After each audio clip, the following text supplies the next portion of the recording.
Welcome to the 1031 Exchange Passive Income and Investment Series. This show is brought to you by 1031navigator.com. 1031 Navigator is the best way to plan, execute, and complete your 1031 exchange with peace of mind and confidence while saving you both time and money. Hey everybody, Thomas Morgan here with 1031navigator.com, and today I'm pleased to be joined by a friend and client, Greg Totten of Trived Investments. Him and his wife own Trived, and we've had the pleasure of doing 3 deals together over the last few years. How you doing, Greg? I'm doing great. Thanks for having me. Yeah, no problem. Glad that you could make it, and glad you're able to put some time forth, and maybe we can give some good advice to people out there on the internet waves looking for advice on triple net properties and or other types of real estate investments. Greg and I have worked together over the last few years, and one, Greg has a lot of information to share about the different investments, but one of the main reasons I wanted to have him on was that a lot of the interest we get on Dollar Generals and or 1031s come from people who are still making up their mind. They're not sure what type of investment they want to do for their 1031 exchange. And a lot of people are lured into the triple net properties because of the passivity, long-term income, mailbox money, armchair money, stuff like that. But then they start looking, and a lot of times the yields aren't as high as they would like. And then there's a lot of other nuances, which I've covered on other episodes regarding the management, the resale, the releasing, the valuation of triple net properties. And then also the investor profile of like where someone is in their investment career, their age, do they have kids, how much net worth do they have, what's liquid, what's not, things like that. So there's a lot of different considerations. And Greg, what's neat about having you on is that we've had the opportunity to do a Dollar General, so on one hand, and then we've also done 2 mixed use, higher yield kind of value add deals. And so what I wanted to do is just kind of share the experience of those deals. And we recently just completed the 1031, so you kind of cover the whole gambit here of what people are listening to the podcast for, and the different types of clients we're helping out. Yeah, that's I'll tell you, there's the fundamental investments and then there's the value add investments, and both play their role depending on the buyer profile and what you're trying to do with your portfolio. And for example, with my portfolio, my wife's portfolio, it's more balanced. So we want to have the Dollar General, which is a triple net lease property, because it's more like a bond, like they're related to a bond, whereas a value add investment, like a medical office building or something that's got higher vacancy, is more like a stock, so it's more volatile. So by having both of those in your portfolio, it at the end of the day it kind of balances out, and that's ultimately what we want to do, is be successful and have equity appreciation and higher cash flow. But as you explained, triple net lease property, it's mailbox money. You can't beat it. Checks come in the mail every month on the first of the month, never the second, which is always nice. Tenant pays for everything. Taxes are covered. Insurance is covered. Maintenance is covered. So, I like to go just fly to my Oklahoma property once a year just to make sure that the economy is still doing as it was when I bought the building, but that's pretty much all really we need to do with that. And then I have to pay my taxes every year, but the Dollar General reimburses that to me. And then it's on a 15-year plus lease, which is nice. Now it's nice because I know that, that money that's coming in every month isn't going to change as long as you have a higher credit tenant in there. So Dollar General is a high credit tenant, and there's Walgreens is a higher credit tenant. So which is important when you're doing your initial due diligence on the triple net property, that you get somebody in there that will pay the bills. So that's always good. Now, there's some downfalls with a triple net lease property, depending on what you're looking to do. You can't force appreciate the property like you can with a value add investment. So if you're trying to go in and buy the property and turn it around or increase the rent or decrease the expenses to hopefully get a better value, that's not going to happen with that. But, the goal is to, when you go into it, to know that and buy accordingly to what you're trying to what you're looking to do with your portfolio. And so, Greg, I'd have to check my notes, but how long have you owned the Dollar General? 3 years? 4 years? I've owned that 3 years, yes. Okay. And just for sake of example, how many phone calls have you had about maintenance or repairs, or have you been bugged about anything? I've had one letter. One letter came in. A customer tripped and fell and sued the Dollar General, but it was all handled by the attorneys of Dollar General, and it was all kind of washed away. So absolutely, and I didn't at all sweat it. Yeah, because you just essentially forward the letter to them and say, it's not my issue. Exactly, and they handled it, took care of everything, and they sent me another letter saying that it was all clear. So it was very easy, no problems, and that's exactly what there was absolutely no maintenance in a triple net lease in the Dollar General, and it's I was going to say this Dollar General. Now it's very important when you're buying that triple net lease property, you've got to make sure it's in a location that ideally they're going to want to renew their lease after the 15 years, because at that point you have the 5 to 7 to 8% escalation bumps in the rent. So for this area that we have our property is in Oklahoma. It's a poultry farming town. Walmart is in Bentonville, Arkansas, which is about 45 minutes east of this town, and they tried to put their fresh markets in, the Walmart fresh market or fresh greens, and they ended up pulling them out of the market because they couldn't compete. It just wasn't their style. So that solidifies that Dollar General is in the right location. So I feel that it's not going anywhere. So that's kind of our move. And also there was a very low dollar per square foot associated with that rent. So it's even more of a reason that I don't think they're going to leave after the 15-year period, if I do continue to keep it, through the entire term of the lease. Yeah. And so, but basically you have 13 or how many years were on it when you bought it? Was it a full 15? I'm trying to remember. It was a full 15. Yeah. It was a new building. So I've got about 12 years left on the lease. Now, with every year that the lease goes down, the overall value or the capitalization rate goes up if you were to sell it. So, again, this is not something where you can make that appreciation on the property like you could, because you can't increase the income as a value add investment. It's based on the capitalization rate. And so that's not how, the triple net leases too, but.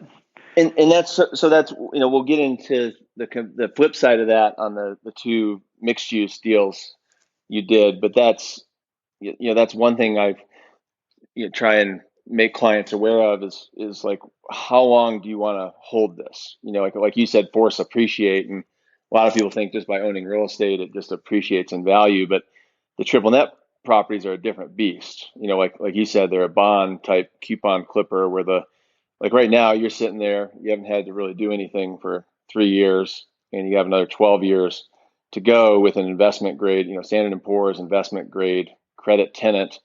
So you can sleep well at night knowing you're going to get the rent. And then, we did our homework on the location. Like you said, we're that property itself. Like one of the other big concerns about Dollar Generals is a lot of the locations are very, very rural, and they're in the middle of nowhere. And who are you going to rent the property to if it went dark or vacant, or they didn't release, et cetera. But this property is, it's just outside of Fayetteville and Bentonville, which are two of the best markets in Arkansas. And then it's just east of Tulsa, which is has a right. lot of wealth and a lot of people. And there's also a bunch of lakes up near where the property is. And then it has the agriculture, like you said. So I feel like we did the due diligence on, okay, is Dollar General going to stay? And if they didn't, you're right across from the post office. Exactly. You're right in the residential district. So, but that's like you make a good point about the appreciation. And so, one thing we look at with clients is, okay, where you are in the lease term, and if you think you might need to sell or want to sell, how many years would be left on the lease? Like right now, if you wanted to sell right now, you're still in a good spot because you have so many years on the lease. Whereas if I kind of call 5 to 7 years is kind of the sweet spot where the values start to shift a lot. When you kind of get under exactly. 5 or 7, the cap rates go up, values go down. And so people say, what do you do then? I say, well, if you don't sell it, then you don't ever lose any money. You just kind of wait and you see if they'll renew. But once you get under like 5 years, you can oftentimes go to the tenant, not just Dollar General, but any tenant, and say, hey, look, what would it take to get you to exercise your option early? And sometimes they'll just say, well, 1 free month of rent, or reduce the rent by 3% going forward, or forgo the 10% bump in the option, and we'll exercise early. And that's a way to get to extend the lease as they get shorter in term. But like right now, for example, you have 12 years, and so you've been able to do a couple things. You've got all your income on it. You've been able to take depreciation right on to offset your taxes. Yeah, and the depreciation is really good because specifically in Oklahoma, it's around the Indian Reserve area, so you get better depreciation breaks there. Oh, right. Yep. So that's been a value add on this Dollar General. And also, we had an investor and paid cash for the building, and we were able to refinance the building and use that money as a down payment on another one of our value add assets, which it was very easy to refinance the Dollar General because it's a high credit rated tenant, and all the, the great value and benefits of a triple net. A lot of banks, they don't even bat an eye when you're looking to refinance something of this quality. And so in a way, you're able to, like you said, because of your diversification strategy, you're able to double dip where you are getting your yield, you're able to sleep well at night, you're able to borrow on the asset. The tenant is paying down the principal, the amortization on the loan, and you're getting your depreciation deduction. And then, but on the flip side, I say the double dip is where you now are taking the capital that the tenant's paying back for you, and you're able to reinvest it in some higher yield, value add deals. Yeah, you can leverage the money you pulled out on a value add deal, get a higher quality. Well, I say higher quality product, but more income through something a little more risky. I always, when I'm looking at the value add deals, I always look to buy something that's around 65 to 75% occupied, but still cash flowing. So it's still making money. So after all expenses are paid, after mortgage is paid, at the end of the day, it's still making money. And then you have all that value there once you find a good management company to come in, fix whatever problems you see when you're buying it, get it 95% rented, and then at that point you can refinance it again to buy another asset, or you can list it, and based on the new capitalization rate, you can sell it and make a pretty good margin, which then goes into a 1031 exchange.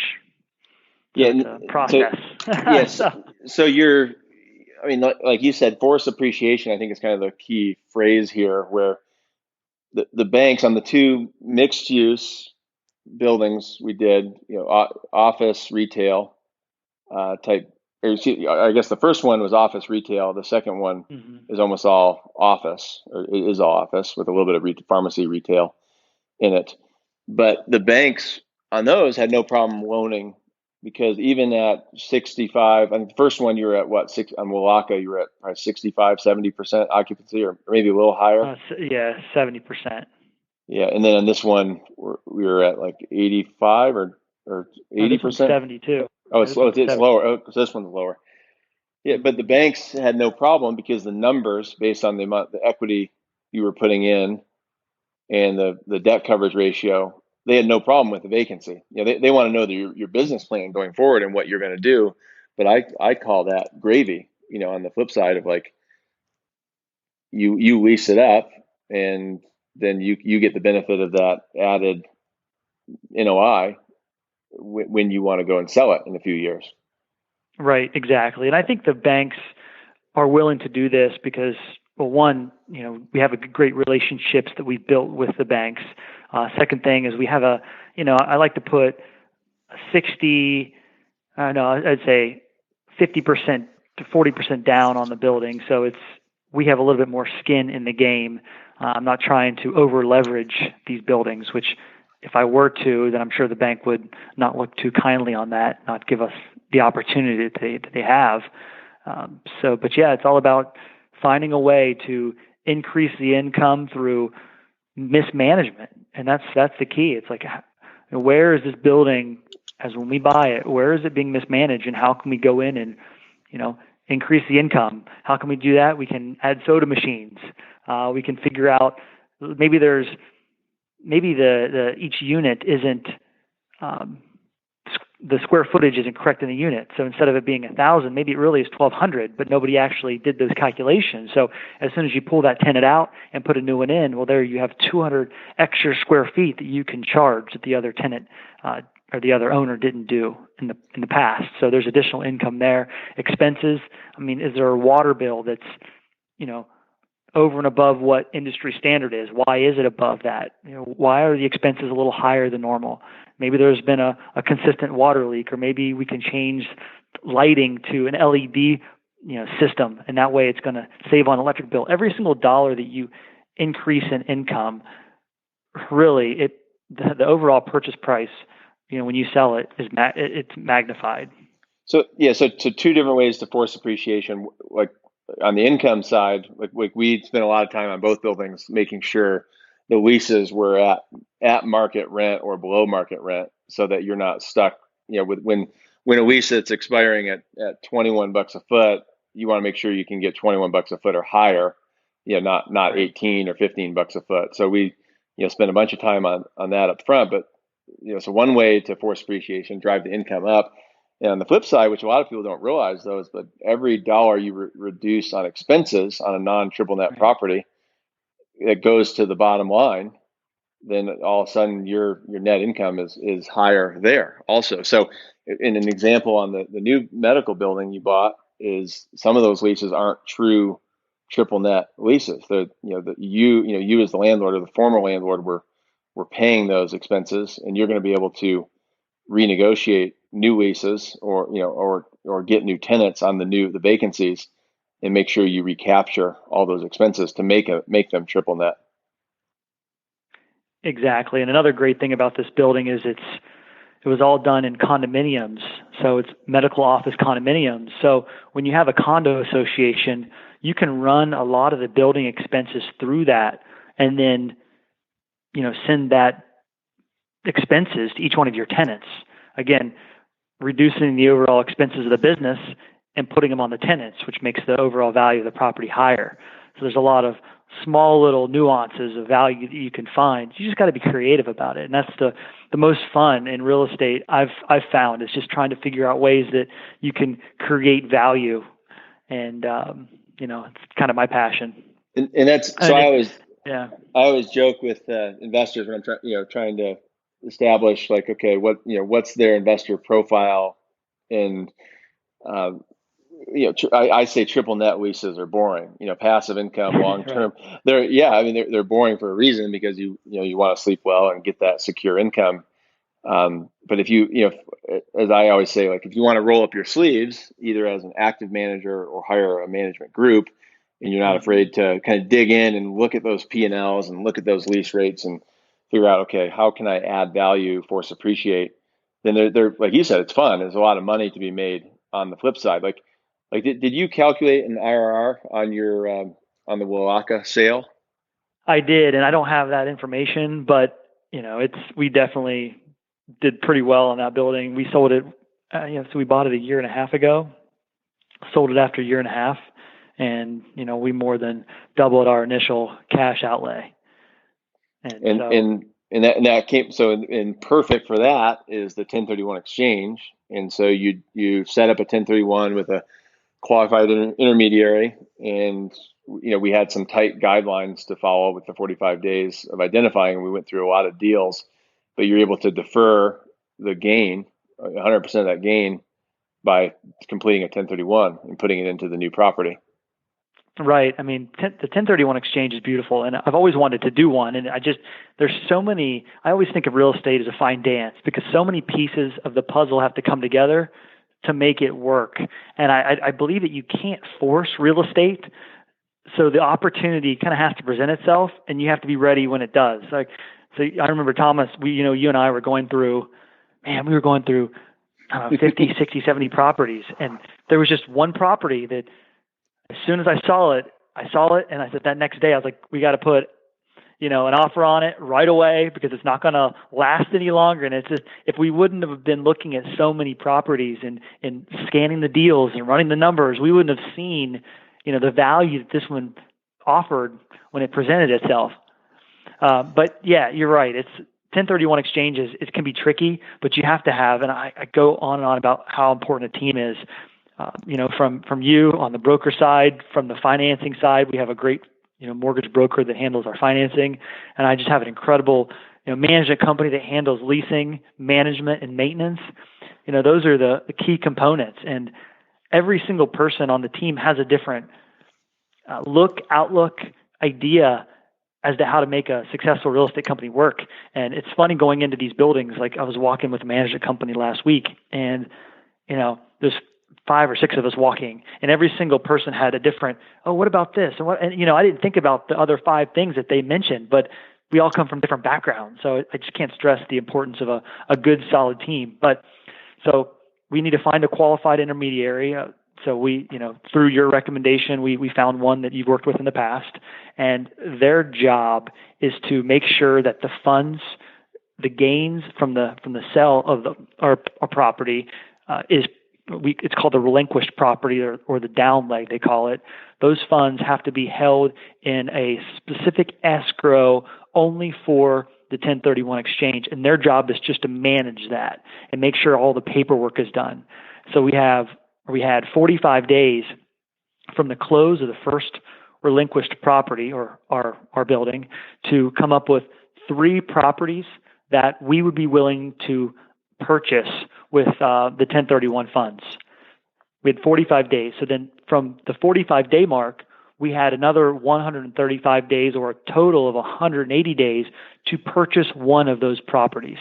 And luckily, the one, we picked 3. One of those 3 was the one that we ended up buying. And that was our replacement property. And we were able to make the transition. The 1031 exchange company gave us, we always put $50,000 down as with our letter of intent, because it shows that we are interested. And I always recommend that, hey, if you can pony up $50,000, then the seller he's going to be willing to listen to you.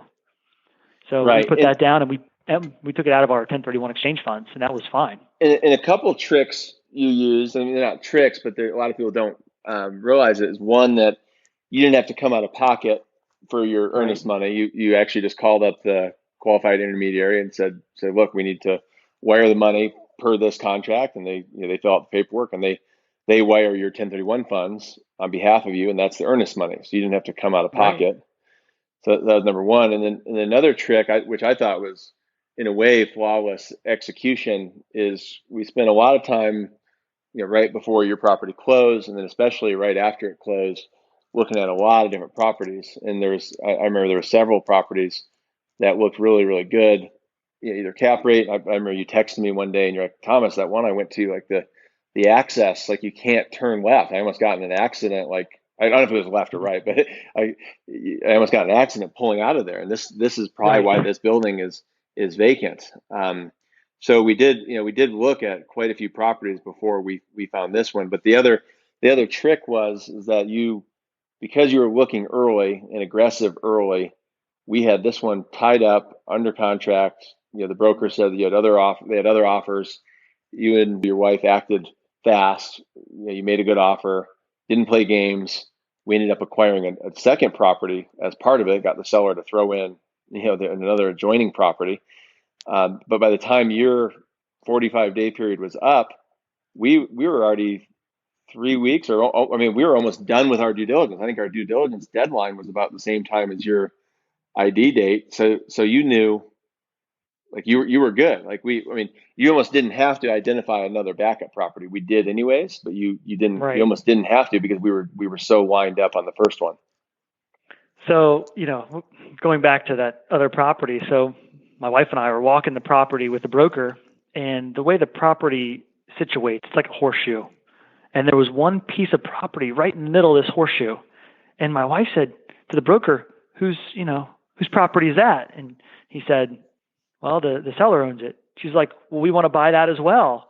And I thought, man, that's brilliant, because that's the piece of the puzzle, because now we have that entire lot, and then we have another lot that came with it as well. And, we always say that and it's same with the Walaka building or the last building we had, when you have a property, you always want to find extra value above and beyond the building. So whether it be another piece of land, whether it be just anything that you can either do something with, or when you go sell it, there's a little value that you're giving to the new buyer, which just makes your property a little bit better or stand out a little bit different from another property that they're looking at. So she said that, and then basically we just put an offer of $150,000 or whatever on this building, and we didn't even look at it. And I haven't even been in the building yet to this date, but I've looked through the window. But the extra, I feel like the extra value. So the deal size total was about, if you don't mind me telling the audience, was about $2.2 million. Right. And for an extra 150 grand, you got an extra lot and an extra building that, like you said, it was in the horseshoe, like right in the middle, which right. in real estate, we call that an assemblage. And that's, by assembling parcels, it's, the whole is greater than the parts. Right. So now you control almost pretty much the whole corner. It's like you have 3 roads on either side, and you control a lot of real estate. Plus on the opposite side of the road, you have additional parking with some other vacant land. Yeah, it turned out to be a great deal. But I want to touch, very important is the due diligence phase.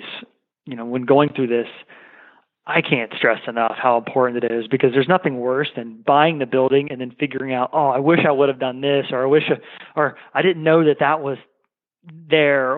So you always want to get the environmental phase 1 done to make sure that there's no contaminants in the ground, because to clean that up would be very costly. It's always worth the money to get, we call it a PCA, or a property conditions assessment. If you're buying a house, you always want to get a report, an inspection report. It's an inspection report, but it's a lot more in depth for commercial property. I always say, always want to make sure you check the sewer lines, because any building that's built before 1970, they were a different type of line that could possibly crumble, and to have to dig up a slab underneath a tenant and repair a sewer line doesn't make a good day. Right. You got to get the appraisal done. I always say, well, I'm in Florida, so termites are pretty prevalent. So always want to just make sure that you're not bombarded by termites. We had a fire marshal come out just to check to make sure there was no fire sprinklers in the building, and it turned out that there didn't have to be. But I was afraid that we bought the building and then they would make us pipe the entire, first and second floor of this office building, which would be not a good day either. Yeah, no, that'd be a big cost. Yeah. Yeah, and then just make sure that if you are in a flood zone, which part of our building is we're in Clearwater, that you have the proper insurance and all the flood stuff taken care of. So it's just extremely important to spend the money up front getting a proper due diligence. And, one thing on the team, I didn't mention our attorneys. You've got to have a good, solid attorney. Even though you're going to pay a pretty penny for them, they're worth their weight in gold. Yeah, no, and I appreciate your due diligence thoroughness. A lot of people don't do much due diligence, or they do very little, and which isn't enough. And I've seen, on the flip side, people run up $60,000-$70,000 legal bills, believe it or not, on due diligence, which is absolutely crazy. But so you can go overboard on due diligence as well. But it's really just like saying, okay, what are all the what ifs, and making sure you have all those reports to go off of, and the data. And then you make educated decisions, and you look at, okay, what's the rate of return on the property, and am I willing to take that risk, if something comes up during the due diligence? Yeah, exactly. It's everything is a risk, so you're just weighing it out. Hey, is the rate of return better than the risk we're taking by doing this? If it's worth it, then jump in. But if not, then you can either renegotiate the overall contract to make it worthwhile, or it's time to move on to the next deal. You can't have analysis paralysis on it. Yeah. So on the forced appreciation, raising income, filling up vacant spaces, lowering expenses. As you mentioned, this had an old condo association, but the seller owned 100% of the units, so you control everything. But then also you have the extra building, the extra land, and then you have the additional land across the street. And by controlling all of it, you have a lot of different plays in your playbook to be able to get this asset to appreciate. And depending on what the economy does and cap rates do, I think you put a long enough loan on it also, where you have flexibility in that regard. It's not like you're under like Right. a 3-year term. What'd you end up doing? A 7-year or a 10-year loan on this? I'm on a 10-year fixed. Yeah. So you have 10, excellent. like that. Yeah. And in theory, I think the goal is to force appreciate this right in 2 or 3 years, depending on the economy. But if, we're sitting here in August 2019, if the economy shifts and it takes 3, 4, 5, 6 years to get back to where we need to be in the cycle, you have your financing in place where you don't have to be sweating that either. Where if you were trying to do like a quick, like hard money or just a quick 3-year term, all of a sudden that adds a whole nother level of risk to a value add deal. Right. And I'm telling you, my wife and I were extremely risk adverse. We like to sleep at night. We make these value play deals, but they're actually not that risky because the leases are longer. They are, we've got the income covering all the debt, all the expenses. So, they're not that risky deals, but there's an incredible amount of upside. And that's the key. And they're hard to find. And, in going through trying to figure out a replacement property, it's important that you look at a lot of deals to be able to find the right one. And, one thing that you brought into the picture, which was great, is the use of Trello. I don't know if anybody out there that's listening to this podcast has used Trello, but I think it's fantastic, and I've used it before. It's just a basic project management tool, but it's done very easy and it's very organized where you can create these card columns. And this is what we did. We used a card for the processing of all the deals, evaluating the deals, analyzing them all the way through to closing. I think there was like 7 or 8 cards. And then as we found properties, we dropped them in, for example, process. We dropped them all into process. And then as we reviewed the deals, we rolled them over to evaluate. And we just kept on kind of whittling away until there was one deal left. And, each one of these cards, you can have communication between you and I. We can add emails, we can add pictures, and they're just, every one of them has a story about the property. And we're trying to figure out what the story is with each property. I thought that was just a fantastic way. Otherwise, there's no way we would have been able to skim through, 75 or 80 deals in 45 days. Yeah. I don't know about you, but my email is just relentless in terms of how the quantity and the different threads and what's coming in. So that's a good way to get it out of email and just have a place to collaborate, just focus on your 1031. And for me, I'm a visual person. So like adding a picture of each deal, and then we had checklists for each deal. And, we could comment as to what, brokers said or what we think about the seller or different market characteristics. And, the little to-do list we had, you had flyers, we added the surveys, we added screenshots. It's super useful. And if some clients they call themselves tech adverse, so they don't want to try it, but Trello is actually pretty user friendly, and so I actually encourage more people to use it, especially for it's free. It doesn't cost anything. Yeah, so you can't beat it. Yeah, and then so going back, like a lot of clients, if they're considering like triple net, or like a value add, and they're in a 1031, they're attracted to triple net because of the passivity of it. But then, like I said earlier, the yields might be too low, or it doesn't meet their their resale goals or their refinance goals at some point. But like a value add isn't for everyone. And I think the one thing that's super important on your deals is, you're very astute, you're very knowledgeable, you have a lot of experience. But I think everyone should know you and your wife do work full-time jobs. This isn't your full-time career. So we were fortunate enough to have in the Walaka deal to find a great management company that now Right. is in turn going to come over to this deal. And the new deal you bought, I think case in point was the existing. I don't want to knock their management company, but that's why it's a value add, because you're going to come in and with a great top-notch management company that's going to kick some, Right. whereas the existing people were kind of asleep at the wheel. And I think that's a good point. It's like some people, if they try and do it themselves on a value add, there's a lot of risk and they have to have the right time and the right experience. Or in the pro forma, which you've always done, is you factor in a realistic management fee expense so that it can be professionally managed. And I just wanted your thoughts on Right. that.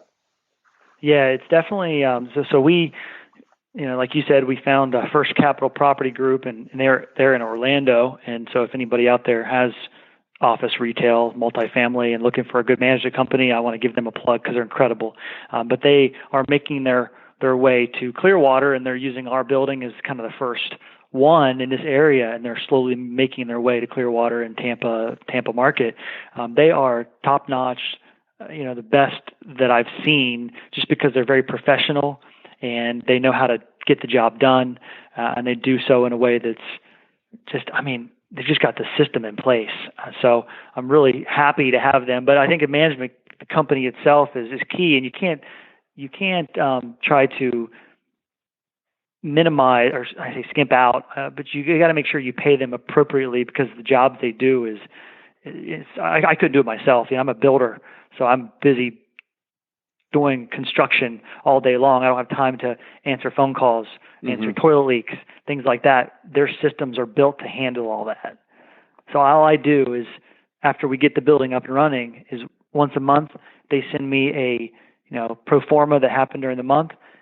I review it, review all the checks that went in, payments that went out, and that's it.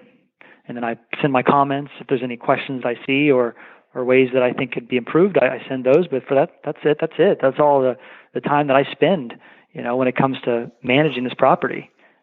But two things on that people should watch out for is one, the cost, relative to the service you're getting, and they definitely cost you, but they're very professional and they earn their money, right? Right. That's right. Yeah. It's not a free service by any means, but if they're doing their job properly, then you're going to have a building that is able to support spending more money on a high quality management company. And at the end of the day, the investment company, the owner of the building, is going to value from that. But going in, you have to make sure there's enough, as I say, meat on the bone from the pro forma to be able to pay them. Because if you have to pay them to do their job, and if it eats too much into your NOI, it kind of defeats the purpose in a way. So you want to make sure in your pro forma you calculate in the right amount for a management company in releasing, tenant improvement, stuff like that. Right. Yeah, that's all part of when you buy that building and it's 70% occupied. If you want a cash flowing property, you have to have every single expense in there, and it's then after all the expenses are in there, it still has to cash flow. Right. That's when you have a good deal. If you forget one or forget two, well, then you're going to be spending more money than you're making every month, and that causes you not to be able to sleep that well, or at least would cause me not to be able to sleep that well. Yeah, and that's the thing with a lot of deals on the market, multi-tenant retail centers or office buildings, industrial, is that the pro formas that they're advertising the cap rate off, the brokers, that's their job, is to get the most money for the seller, but if they're not calculating any in increase in property taxes or true management costs or true TI for depending on the age of the building. And if you make, like you said, if you make a mistake on that and all of a sudden you're not making as much as you thought, in a way, it would have made more sense to just do a passive lower cap rate, triple net, like triple net, or I call it, steady Eddie, set it and forget it. You don't Right. have to worry about all this, but in a way, your downside is lower also, because if you don't know what you're doing on the value add, that's just one thing I want to caution people about is if you don't know or you don't have enough experience or the right team, all the things Greg has touched on, you just got to be careful, because you can definitely it's a reason that the asset was struggling in the first place, and so you have to figure out how to Right. come in and fix the asset or improve the asset to be able to make the money. So they're kind of two different beasts. The triple net property, you know what you're getting. The value add, there's can be a lot of upside. Like case in point on your sale you just did. Congratulations, by the way, on that profit, because that's kind of the point of the value add investing. Right. I mean, that's our retirement plan. So that's kind of our whole plan going in. We created this investment company. I was doing my MBA at the University of Maryland, and I used to own apartment buildings back when I was in college, but very small. I started off with a duplex and lived in one unit, rented the other one out, and then I bought a couple single family homes and then sold those, and then bought a 3-family and then bought the 3-family next to it. So it's just like over time, it just slowly accumulate the assets, and that's where it's very important to have a real estate acumen. A real estate acumen isn't the same as a business acumen. Completely different. If you're a professional in the stock market, that isn't said that you're going to be a professional in the real estate business. It's completely different. So you just kind of have to trial by error. But you're right. A triple net lease is always a good. For me, it was a good first major property with this investment company because it offered that hedge against a little riskier asset. And I'll probably keep a hold of this for a few more years and then kind of slowly reinvest in building the business. I think I've got a piece of land in Clearwater that came with this past deal. I'm going to build another medical office building there. So we're going to open up our company. We're going to take investments $2 to $3 million range to build a 15 to 20,000 square foot medical office building right next to the one we have. So that's kind of our next project that we have in the wheelhouse. So we'll and keep you posted and just on how for that the goes. listeners, also that's something Greg and I talked about. If you are looking to invest and you don't want to take the risk yourself and do your own deal, or you wanted to invest smaller amounts and own part of a successful deal, then that's we don't want to offer securities on air, or and that's definitely Right. what we're not what we're doing, because there's definite SEC protocol you have to abide by. But that's something Trived. Why don't you give people your website so that if they wanted to reach out to you? Yeah, you can just go to trived.com, TRIVED.com, and there's a contact us page. Just click request more information, and then somebody from my team will get back with you, and go from there and see if it's something that's you're interested in doing, and we'll keep you abreast throughout the process. But it's going to be a fun time, and there's just a lot of opportunity to be had if you just keep your eyes peeled, and you're just ready for the opportunity when it presents itself.